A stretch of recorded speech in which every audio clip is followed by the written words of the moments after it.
ازيكم يا بنات؟ عاملين ايه؟ يا رب تكونوا بخير. ده ايه بقى؟ دي بقى الطشة اللي بتعمل تش كده وبتزغزغ كده. اقولك في القلب دي ايه؟ ده بقى اكلة الشتاء الجميلة. تعالوا اقولك دي اكلة ايه. نصبح على بعض الاول ونقول يا صباح الفل، يا صباح الجمال، يا صباح الرضا من الرحمن. ازيكم يا حبايبي؟ عاملين ايه؟ يا رب جميعا تكونوا بصحة وعافية. ونقول مع بعض اللهم صل وسلم وبارك على سيدنا وحبيبنا وشفيعنا ونبينا سيدنا محمد صلى الله عليه وسلم.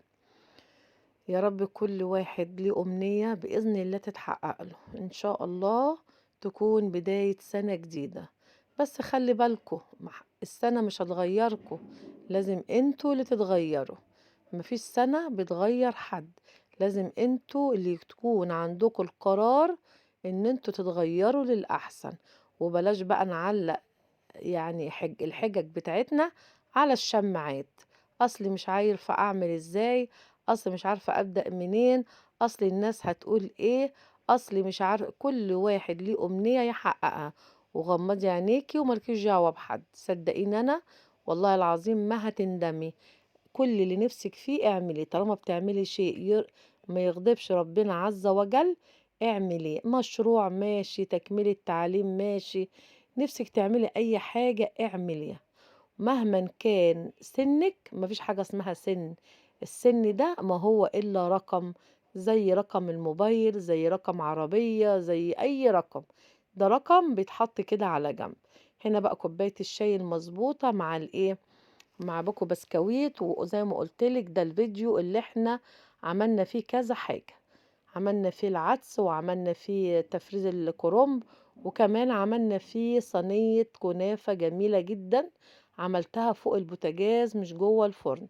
هنا بقى جبنا حلة حطينا فيها معلقة كبيرة كده من الزبدة مع معلقة من الزيت، ونزلي فيها كل اللي موجود عندك في الايه، في المطبخ. نزلي بطاطس، نزلي بصل، نزلي جزر. هتنزلي بقى حاجة الحلوة دي اللي انا قلتلك عليها، اللي هي ايه، الكوسة وقرن فلفل حامي. بس انا مش بفضل لو عندك اطفال ما تحطيش قرن الفلفل الاحمر ده، لانه شطشط شوية الايه، الاكلة بتاعتنا. هنا بقى معلقة من الثوم المفروم. وخلي بالك بقى، انا حطيت كوسة ليه؟ انا المرة اللي فاتت عملت معاكم العدس بس ما حطيتش كوسة. عايزة اقولك بقى اللي زي احوالي، هنا بقى بنحط طماطم زي ما انتم شايفين. اللي زي احوالي ايه، اللي هو ايه، اللي هم شايلين بعيد عنكم كده المرارة، لو كلوه هيتعبوا جدا جدا جدا. حبيبتي بقى وصاحبتي قالت لي حطي كوسة، والكوسة فعلا لما حطيتها فرقت معايا جدا. بجد بجد الله يبارك لها، فرقت معايا الكوسة مع الايه، مع مكونات العدس. هنا بحط ملح، بحط فلفل اسود، بحط كمون، بحط ده الملح. وبحط كمان ايه، وبحط 7 بهارات. اهو لسه بقول بحط 7 بهارات فيها كل حاجة بقى زي ما انتوا عارفين، اللي هي الجاهزة ديت. وكمان بحط ايه، بحط جوز الطيب. يبقى بحط 7 بهارات وفلفل اسود وملح وكمون، وزي ما قلت لك جزر وبطاطس وكوسة وبصل وتوم وقرن فلفل لو انت حابة. كل ده بيتحط ايه، يتشوح. بصوا انا لسه بقول لكم بحطه ايه، بحط جوز الطيب. هنا ببشر جوز الطيب، ببشرها في المبشره الصغيره بتاعتها الجميله دي. عايزه اقول لك طبعا جوز الطيب بتودي العدس ده في حته تانية. بس هرجع تاني اكد عليكي، اي حد لا قدر الله شايل المراره ما يشربش عدس ابدا، الا لو كان حاطط عليه كوسه. حطيتي كوسة كلي بقى وانتي قلبك جامد، ما حطيتيش ما يعني ما انصحكيش ان انتي هتاكليه، لانه هيتعبك جدا. هنا بقى العدس بتاعنا، كوباية عدس كنت طبعا غسلاها و...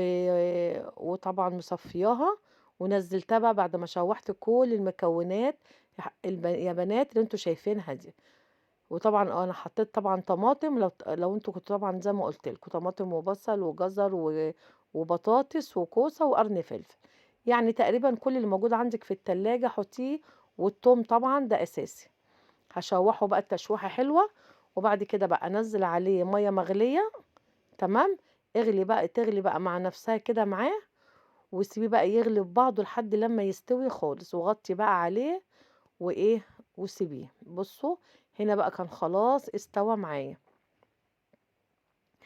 ما عندك بقى اي حاجه يعني ما معناه، عندك بقى هاند بلندر ماشي، عندك خلاط ماشي، عندك كبه ماشي، اللي موجود عندك اضربيه اضربيه اضربي في الخلاط في اي حاجه يعني، مش هتفرق معاكي.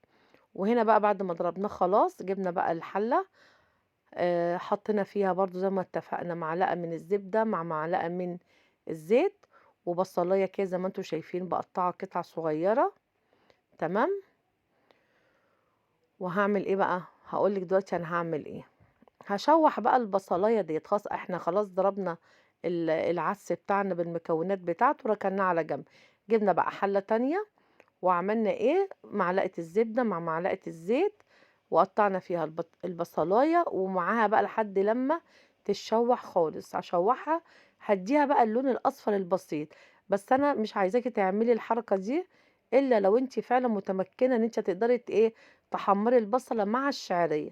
مش هتعرفي تقدري يعني، او معناه مش هتقدري تتملكي باللون بتاعها بالظبط وتظبطيها، يبقى حمري البصله لوحديها والشعريه لوحديها وبعد كده حطيهم على بعض. لكن هنا يعني الى حد ما، طبعا احنا عشان بنقف في المطبخ طبعا كتير وبقالنا طبعا فترة طويلة، فظبطت انا يعني وقت ما حطيت الشعرية مع البصل عشان البصلة ما تتحرقش منك وتلاقي نفسك الشعرية لسه ما اتحمرتش. انا بفضل الله حمرتهم مع بعض وخدوا مع بعض. بصوا اللون الايه الجميل الذهبي دوت خدوه مع بعض. لو انت مش هتقدري تتملكي في الحتة ديت، يبقى خلي الشعرية لوحديها تتحمر وبعد كده البصلايه وحطيهم على بعض على العدس. انا هنا بقى نزلت العدس بتاعي بس ما نزلتوش كله، خلي بالك انا نزلت تقريبا كده اكتر من نصه شويه. هياكل بقى، قصدي هياكل ايه، قصدي عقلي في الاكل يا بنات. هياخد بقى يعني ياخد ودي كده مع نفسه، زي ما بيقولوا كده ياخد ودي ايه بشكل ودي مع نفسه. وتغطي بقى عليه النار. هدي بقى النار وحته بقى او قطعه من مرقه الدجاج وشويه بقى من الكمون الحلوين دولت، وغطي بقى عليه وهدي النار. وبرده حبه صغيرين كده من الفلفل الاسود، وطبعا ملحيه برده بشويه ملح يعني انت بقى مع نفسك طبعا الملح ده مع نفسك. وغطي بقى عليه وسيبيه على النار هاديه. ايه ليه؟ علشان بقى الشعريه تستوي ويبقى زي الفل. هنا بقى كنت لقيته ايه محتاج شويه كده من الملح. تمام تمام. هنا بقى ده العدس بتاعنا العادي اللي هو البقيته، يعني بقيه العدس زي ما قلت لكم انا خدت اكتر من نص وحطيته على الشعريه. وهنا قطعه من الزبده لو تاخدوا بالكم، خلي بالكم يا بنات، نوع الحلل الجرانيت دي هي حلوه قوي وجميله وكل حاجه، بس عايزه اوصل لك المعلومه عشان تبقي مركزه. خلي بالك عشان بتتزحلق كتير، خلي بالك منها بتتزحلق على البوتاجاز. تمام. ده بقى بقيه العدس اللي احنا اللي هو يعتبر الشوربه يعني. خدناه طبعا هو كان تقل طبعا شويه، حطينا عليه شويه من الميه وغطيناه بقى وسبناه وغليناه بس. هنا بقى جبنا طاسه حطينا فيها معلقه من الزبده وحطينا فيها معلقه كبيره من الثوم المفروم، وهنبدا بقى ايه زي ما انتم شايفين كده نحمره. اول ما حمرناه بقى خلاص هيدخل في التحميره بتاعته الاخيره. نقصت منه شويه في ايه في بوله. تمام. واخد بقى الطشه دي واطشها على الايه. ياه مش عايزه اقول لك بقى، مش عايزه اقول لك. خلي بالك انا مع التوم بس مش عارفه المقطع ده ما جاش، حطيت شويه من الكزبره الناشفه بس معلش يعني بعتذر الحته دي ما جاتش. وهنا بقى بقيت اللي كان في البوله حطيته تاني في الطاسه وعليه شويه خل وركنتهم على جنب. تمام. بقى عندي دلوقتي العدس اللي هو بالشعريه، وعندي العدس التاني اللي هو بالطشه اللي هو ايه اللي هو بالثوم والكزبره. تمام تمام. هنا بقى اللي احنا حطينا عليها الخل، خدنا بقى الايه التومه وحطينا عليها الخل. وهنا بقى كسرنا رغيف عيش محمص زي ما انتم شايفين كده، وحطينا عليه معلقه بقى من التومه بالخل.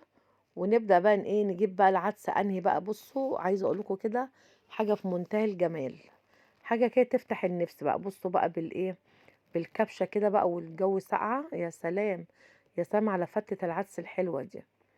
هنا بقى نحط عليها بقى ايه. بصوا العدس بقى اللي هو ايه اللي هو بالشعرية، حاجة كده جميلة دوقيه بس وقولي لي ايه رأيك، وقولي لي طعمه ايه معاك.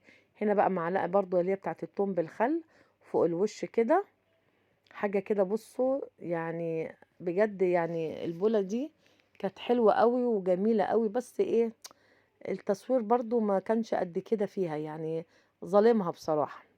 هنا بقى من على الجوانب كده بحط برضو شوية كده، وبعدين بقى بجيب بصوا العدس بقى التاني اللي احنا طشينا بقى عليه الطشة بتاعت التومة والكزبرة دي. يا خبر ابيض، عايزة اقولك قلبت العمارة مش قلبت الشقة. وجبنا بقى ايه زي ما انتم شايفين كده البولة بتاعتنا برضو، ونحط بقى فيها الايه العدس بتاعنا بقى اللي هو الشوربة اللي احنا بنسميه شوربة عدس. هي دي بقى الشوربة، من غير بقى شعرية، لا طبعا من غير شعرية. هي بس يا دوبك حطينا لها الطشة بقى بتاعتها الحلوة دي. ودوقي بقى وقولي لي رأيك ايه وطعمها ايه معاكي لما طشتيها بالتومة والايه والكزبرة الناشفة. عايزة اقولك هتوديكي في حتة تانية خالص، حلوة قوي وجميلة جدا. وهو ده كانت الأكلة بتاعت الشتوي بتاعتنا الحلوة. ويا رب الفيديو يكون عجبك، وجربي وعليا بس اوعي تنسي الكوسة دي أهم حاجة. لو عجبك الفيديو ما تنسيش اللايك والشير وتفعيل الجرس. نورتيني في قناتي، أهلا وسهلا بيكي. واختما نقول اللهم صل وسلم وبارك على سيدنا وحبيبنا وشفيعنا سيدنا محمد صلى الله عليه وسلم. هسيبك تكملي بقى شكل العدس الجميل، وبقول لكم بحبكم في الله.